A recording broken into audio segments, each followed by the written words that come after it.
जय भीम, जय प्रकृति। मैं अमृता मिलन, पे बैक टू सोसाइटी मेरे चैनल में आप सबका मैं स्वागत करती हूँ, हार्दिक अभिनंदन करती हूँ। गौतम बुद्ध ने कहा है, बुद्धि को ही सच जानो। किसी बात को तब मानो जब वो आपके तर्क की कसौटी पर खरा उतरता हो। किसी बात को केवल इसलिए ना मानो क्योंकि वो ग्रंथों में लिखा है, किसी महापुरुष ने कहा है, या वो सदियों से चली आ रही कोई परंपरा है। जब तक वो आपके विवेक में, आपके तर्क की कसौटी में खरा ना उतरता हो, आप उस बात को ना मानो। हम बचपन से एक मुहावरा सुनते आ रहे हैं, अक्ल बड़ी या भैंस। बचपन से सुन रहे हैं। इस मुहावरे का तात्पर्य क्या है? इस मुहावरे का तात्पर्य यह है कि प्रत्येक व्यक्ति को बौद्धिक रूप से जागरूक होना चाहिए और बौद्धिक रूप से मजबूत व्यक्ति सदैव भारी पड़ता है। फिर क्या वजह है कि हम सदियों से महापुरुषों की इन बातों को सुनते आ रहे हैं और मुहावरे के तौर पे भी हम इसको सुनते आ रहे हैं, उसके बावजूद हमने आज तर्क करना छोड़ दिया।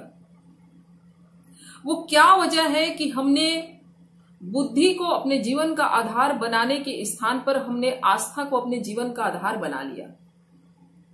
वो कौन सी वजह है जिससे इस देश के जो मूल निवासी हैं, जो आदिवासी समाज है, जो अनुसूचित जाति शेड्यूल कास्ट समाज है, जो ओबीसी पिछड़ा वर्ग समाज है, जो अल्पसंख्यक समाज है, जो इस देश के मूल निवासी हैं, उनको हाशिए पर ला करके खड़ा कर दिया गया है।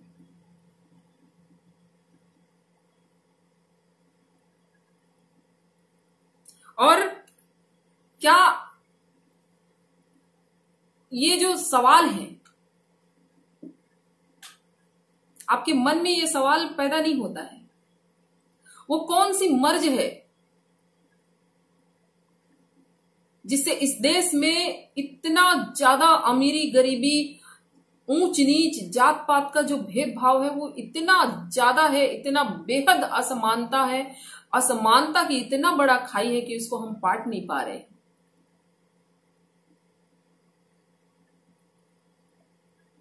और इन सवालों के जवाब जो है उसको हम कुरेदना नहीं चाहते, हम खोजना नहीं चाहते।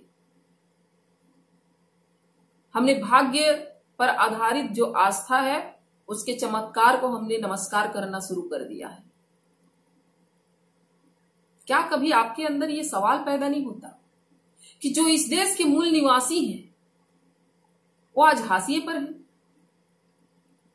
वो कभी जो मूल निवासी हैं उनका कुछ तो वर्चस्व रहा होगा देश के अंदर, कुछ तो उनका भी रहा होगा,